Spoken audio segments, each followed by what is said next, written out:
स्वागत करते आजच्या एका नवीन ब्लॉगमध्ये. अपेक्षा करते तुम्ही सर्व ठीक असाल.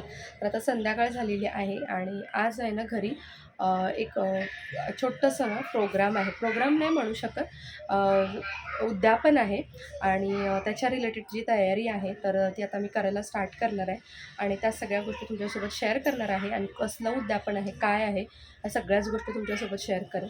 तर चला आधी तयारी काय काय झाली ती सुद्धा दाखवते. तर इथे मी ना डाळ भिजत ठेवलेली आहे आणि कडधान्यामध्ये मला ना चवळीची भाजी बनवायची आहे. तर आज स्वयंपाकामध्ये मला ना वाटणाची चवळीची भाजी बनवायची होती, गोडी डाळ आणि त्यासोबत ना शेवयांची खीर गोडामध्ये.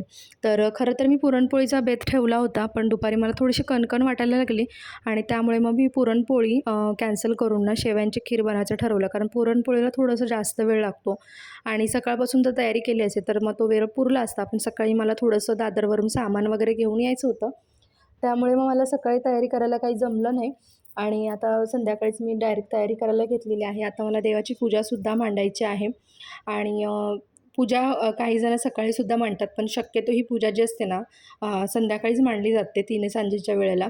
तर मी मोस्टली संध्याकाळीच मांडते. कधी अगदी कुठे जायचं असेल मला बाहेर वगैरे, काही गडबड असेल तरच मग ही सकाळी पूजा मांडते मी.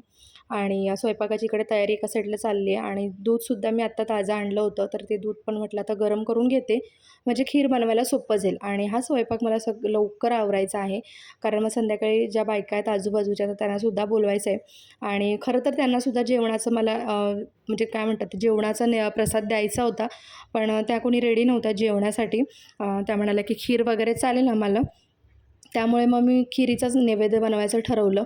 आणि यासाठी आता मी इथे दूध वगैरे गरम करून घेते आणि शेवया ज्या आहेत त्या मी भाजलेल्या शेवया आणलेल्या आहेत, तरीसुद्धा थोडंसं ना तुपामध्ये मी त्या परतून घेते. आणि इथे मला खरं तर तुमच्यासोबत सगळ्या डिटेलमध्ये स्वयंपाक सगळं शेअर करायचं होतं, पण थोडा वेळ कमी आहे आणि थोडीशी गडबड आहे नेहमीप्रमाणेच, त्यामुळे म्हटलं चला हे सगळं शेअर करत नाही, डायरेक्ट तुमच्यासोबत ना पूजा मांडलेली आहे ती शेअर करते. आणि गेले 11 शुक्रवार ना, म्हणजे गेले 10 शुक्रवार मी हा उपवास करत होती. मी जसं नेहमी तुम्हाला सांगायचं की आज माझा उपवास आहे, पण म्हटलं की हे तुम्हाला नंतर एंडलाच सांगावं की मी किती शुक्रवार वगैरे आणि कुठला उपवास केला वगैरे.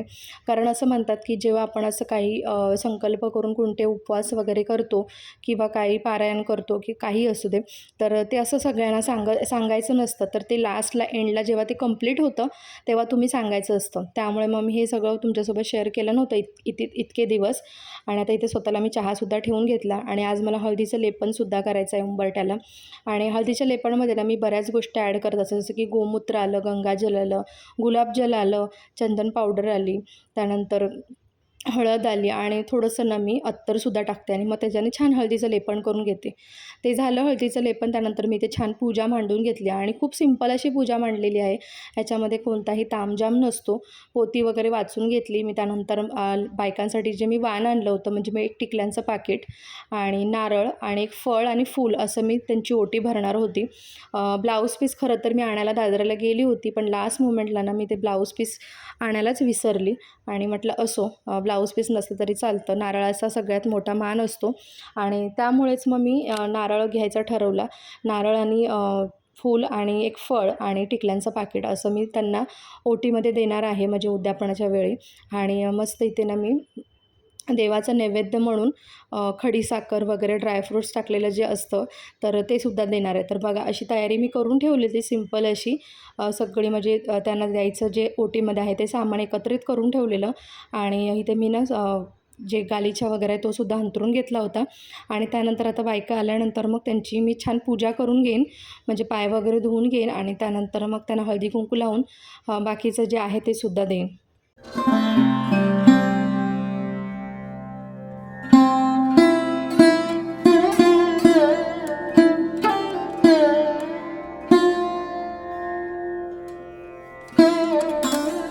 तर इथे बायका वगैरे सगळ्या आल्या होत्या आणि त्यांना मी इथे पूजलं वगैरे आणि त्यानंतर मग हळदी कुंकू वगैरे लावत होती. आणि बरोबर 11 बायका झाल्या होत्या आणि बऱ्याच जणींना बोलवलं होते, पण काही जणांना यायचं नव्हतं, त्याच्यामुळे मग 11 बायका बरोबर झाल्या होत्या.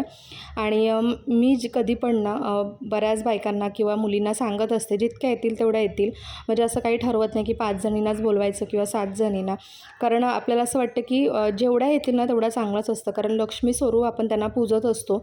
त्याच्यामुळे. आणि ही माझी ना दुसरी वेळ आहे वैभवलक्ष्मीच्या उद्यापनाची. याआधीसुद्धा मी वैभवलक्ष्मीचं उद्यापन एकदा केलं होतं, म्हणजे खूप वर्षाआधी केलं होतं. जवळजवळ 5-6 वर्ष आधी मी उद्यापन एकदा केलं होतं. आय थिंक 2016 की 17ला मी उद्यापन केलं होतं. त्याच्यानंतर बरीच वर्ष ना मी ठरवून म्हणजे हे करायचं वैभवलक्ष्मीचे शुक्रवार करायचे करून ठरवत होती. पण ते काही पॉसिबल होत नव्हतं. कारण जेव्हा श्रावणामध्ये ना पहिला शुक्रवार येतो त्या दिवसापासून ना या वैभवलक्ष्मी व्रताची शक्यतो जी सुरुवात आहे ती करतात. आणि त्यावेळेला जर पिरियड वगैरे असेल तर मग ते राहून जातो पहिला शुक्रवार आणि मग त्यानंतर मग पुढे काही मी स्टार्ट करत नाही. त्यामुळे मग म्हटलं चला यावेळेला शुक्रवारी व्यवस्थित असं होतं सगळं आणि त्याच्यामुळे मग मी संकल्प करून मी जे शुक्रवारचा व्रत आहे ना तो सुरुवात केला इकडे करायला. आणि खूप वर्षानंतर हे दुसऱ्यांदा मी आता उद्यापन करत आहे. आणि जेव्हा पहिल्यांदा मी शुक्रवार पकडला होता ना वैभवलक्ष्मीचा, तर माझ्या सासूबाईंनीच मला हे उपवास करायला सांगितलेले आणि तेव्हापासून मी हे उपवास केले होते त्यावेळेला. आणि तेव्हापासून मग मी शुक्रवारचं नॉनव्हेज वगैरे खायचं सोडून दिलं. म्हणजे आता खूप वर्ष झाली ना, जवळजवळ 5-6 वर्ष झाली असतील, जास्तच झाली असतील. तेव्हापासून मी फ्रायडेला नॉनव्हेज मी खात नाही आणि घरी बनवतही नाही. जर मुलांना किंवा मिस्टरांना खायचं असेल तर ते बाहेर जाऊन खातात, पण घरी शक्यतो मी बनवत नाही नॉनव्हेज. कोणीही पाहुणे आले तरीसुद्धा, कारण मोस्टली सगळ्यांना मी सांगते की शुक्रवार माझा पाळीव आहे, मी खात नाही. त्याच्यामुळे मग ते बनवायचा प्रश्नच येत नाही. आणि खूप काही अजून मला शेअर करायचं होतं, पण प्रत्येक वेळेला आपण कॅमेरा घेऊन सगळ्याच गोष्टी शूट करणं काही पॉसिबल होत नाही. कारण आपल्याकडे वेगळा असा कॅमेरामॅन नसतो. तर माझी जावच माझं हे सगळं शूट करत होती.